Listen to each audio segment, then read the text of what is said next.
I still remember the first time I opened the doors to my tiny one-room office, a dusty space above an old tailor shop in a forgotten part of town. No staff, no clients, just a dream, a second-hand desk, and my grandfather's words ringing in my ears. Build something that outlives you. I was 22 then, broke and hungry literally and figuratively. I named the company after him, Malcolm & Co., though there was no co. back then. Just me trying to build software solutions for businesses that didn't even trust a kid fresh out of college. But I didn't give up, not when rent was overdue, not when investors laughed in my face, not when my own health began to crack under the weight of sleepless nights and endless hustle. My parents, they offered polite smiles at best. Why don't you get a proper job? They'd ask at dinner. Your sister is doing her MBA. Maybe she can teach you a thing or two about business. My sister, Alina, the golden child. Charming, pretty, loved by all.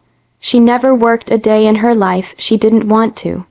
She floated through life like she had a personal wind at her back, while I dragged myself through storms I didn't even talk about. And yet I loved her. I was proud of her even. I thought that's what siblings did, lift each other up. 10 years of 18-hour days, coffee, stained shirts, and silent tears.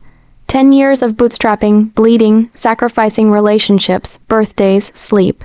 Then the company finally took off, clients came in, investors followed. We expanded from 5 employees to 50. Then 200. Our products began winning awards. Industry magazines called me a rising star. My parents called to say they were proud. They even hosted a party. Alina made a toast to my brilliant older sibling, who never gave up. I believed them. I thought we were finally a family who understood each other. Until last Thursday, I was invited back to the family home, a rare occurrence. My father said they wanted to discuss the future. I assumed it had to do with a partnership, maybe setting up a family trust. Maybe they wanted to get involved at last. The table was set, too formally. My mother looked nervous. Alina smiled, like she always does before dropping a bomb she knows she'll never have to clean up. Then my father said it. We've finalized the transition. Malcolm & Co. will now legally belong to Alina. She'll be CEO. It's time to bring the family in. My heart didn't break. It shattered quietly into 1,000 invisible pieces. I looked at each of them.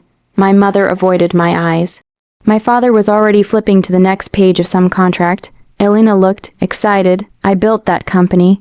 I said, "You built the foundation." My father replied, "But it's too big now. We need someone with fresh energy. Your sister has the degree, the connections. She didn't even step foot in the building." I said, my voice was calm, too calm. "You'll still be involved." My mother interjected quickly. "They're offering you a strategic advisor role. High salary, less stress. You can finally rest. Like I was a racehorse past its prime. I stood up. "You made this decision without me. We made it for you," Alina said. "You're tired. You said so yourself." That's when I realized they never saw me as the founder, not really. Not as a leader, just the workhorse that pulled the carriage until it was time for the parade. I didn't shout. I didn't cry. I walked out, and as I closed the door behind me, I reached into my coat pocket and touched the sealed envelope I had kept for a decade. My grandfather's real will. He gave it to me on the night he died. Handwritten, witnessed, notarized. He told me to open it only when I truly needed it. I never thought I would, but now I understand why he gave it to me, and not them. The next morning, I didn't go to the office. Technically, it wasn't mine anymore, at least not on paper. Instead, I sat alone in my apartment, staring at the envelope that had followed me through every chapter of my adult life. Taped under desks, hidden in safes, packed in every move, unopened, untouched, untold. My grandfather had handed it to me with trembling hands in the hospital, just days before he passed. His voice was weak, but his eyes had that familiar steel in them. "They'll twist my words, your father. He always wanted control, but you listen, open this when the time is right, you'll know." I hadn't known then, but now I knew. I carefully broke the seal. The paper was yellowed at the edges, but his penmanship was clear, every word deliberate. Every line a message wrapped in love and foresight. "I leave all of my estate, current and future, to my grandchild. MC full name, including but not limited to, any businesses founded, co-founded, or led by them. This includes intellectual property, profits, and company leadership unless expressly transferred by them, and them alone. No other family member is to interfere in matters of inheritance or business. Malcolm Ellis, it was witnessed by his nurse and his old attorney, notarized the same day. Tears slipped down my cheek. Not because I was saved, but because I was seen. He knew what they would do. He saw it coming, and he tried to protect me even after death. I made a call. His old attorney, Mr. Langford, was retired, but his firm still honored his files. A junior lawyer agreed to meet with me the next day. He was young, maybe 30, confident in that way only freshly minted lawyers can be. His tone softened as I handed him the original will. He read in silence, once, then twice. Then looked up at me and whispered, "They never submitted this version. The one on file is a revision made 3 weeks later, signed only by your father and your grandfather's accountant. No witnesses, no notary, it wouldn't hold up in court." I nodded, "Because it's fake." He swallowed. "With this original, if we file a probate challenge, we can retroactively invalidate all asset transfers, especially the company. Technically, they never had legal authority to make changes to ownership without your consent." I slid a USB drive across the table. On there is a detailed timeline, emails, contracts, timestamps proving I founded and built Malcolm & Co. without $1 from them. It includes voice memos, photos, even the original business license with my name as sole founder. He blinked. "You've been ready for this." "No," I said, standing. I just stopped pretending it wouldn't happen. 2 days later, their lawyer, some old friend of my father's, called a private mediation. He wore an expensive suit and a confident smirk, like I was a mosquito buzzing around their empire. "Your family has been generous," he said, laying out the offer. "High compensation, a quiet exit. If you push this, it'll get messy. You'll lose your reputation, your stability. I didn't say a word. I just placed a copy of the real will in front of him. "Read it," I said. He paused. Then read. His face changed slowly, smile fading, posture stiffening. He looked back at me. "You understand this changes things." I leaned forward, voice even. "No, it reveals them." The fallout was immediate. My lawyer filed an emergency injunction, halting all transitions of power in the company. The board received notice. Investors were briefed. My parents received a formal letter stating that their claim to the company was invalid, and that any further attempt to control or direct operations would result in legal consequences. "And Elena," she called me at midnight, crying, "You're actually doing this. You let them take what I built. I didn't know." "Yes, you did, but you liked it better when I was small, when I built things you could just walk into." There was silence on the line. "I was going to share it with you," I said quietly. "Eventually, if you just respected it, respected me. I didn't think you'd fight back." I let that hang in the air for a moment. "Yeah," I said, "that was your first mistake." By the end of the week, the board had reinstated me as CEO. Not because of pity, not even just because of the will, but because they saw the truth. They saw the years of work. The leadership, the heart, the difference between a founder and a figurehead. The media caught wind of it. A few tech blogs published speculative articles. I didn't read them, didn't need to. For me, justice wasn't about revenge.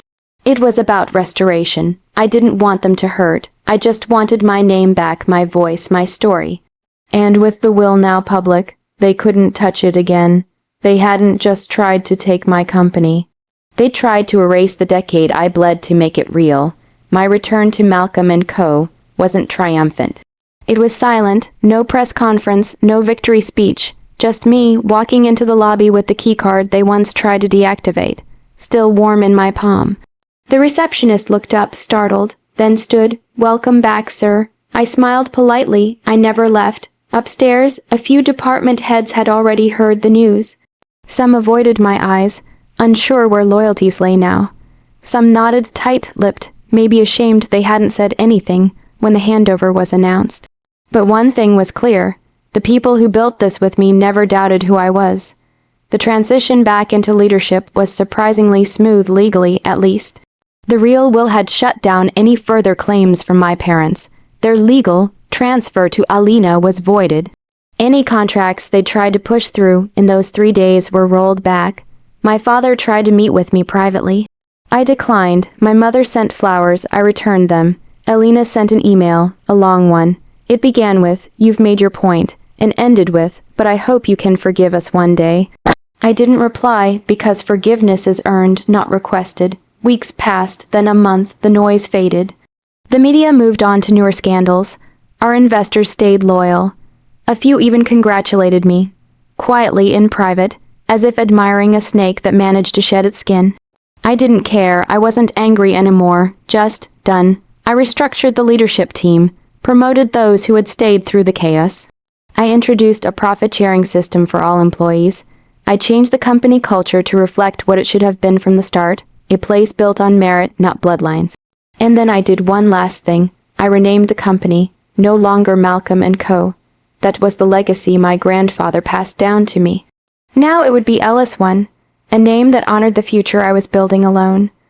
On the day of the relaunch, I stood in the same small office I started in, still above that old tailor shop, the walls still cracked, the desk still creaked when I leaned on it. But the weight I carried now was different. This time, it wasn't grief or betrayal or loneliness.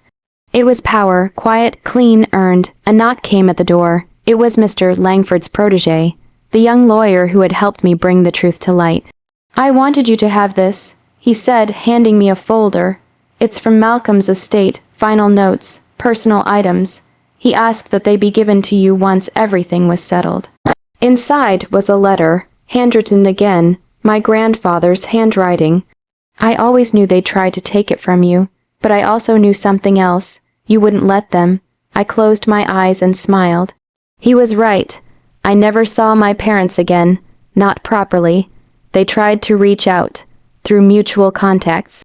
A lawyer, a journalist. Eventually, I heard they'd left the country maybe to avoid the quiet disgrace of losing not just a company, but a story they wanted to rewrite. As for Alina, she tried to bounce back, started a podcast, wrote a book, Life After the Boardroom, or something equally hollow. But everyone in the industry knew. She didn't lose a business. She lost a brother who might have given her half of the world, if she had simply asked instead of taking. Some people say revenge is best served cold, but I disagree. The best revenge is served warm in your own home, at a table you built with your bare hands while those who tried to take it from you are left watching from the outside. Not burning, just forgotten. 1 year later, I was invited to speak at a leadership summit. The host introduced me as the founder of Ellis One, the name behind one of the most resilient tech turnarounds in recent history. On stage, under the lights, I looked out at the crowd, and I didn't see my parents, or my sister, or even the faces of those who betrayed me. I saw builders, dreamers, fighters, people like me. So I said, protect what you build, not with vengeance, not with violence, but with truth, because at the end of the day, no one can steal what was born in your soul. They can take your name, your title, even your company, but they can't take your fire unless you let them.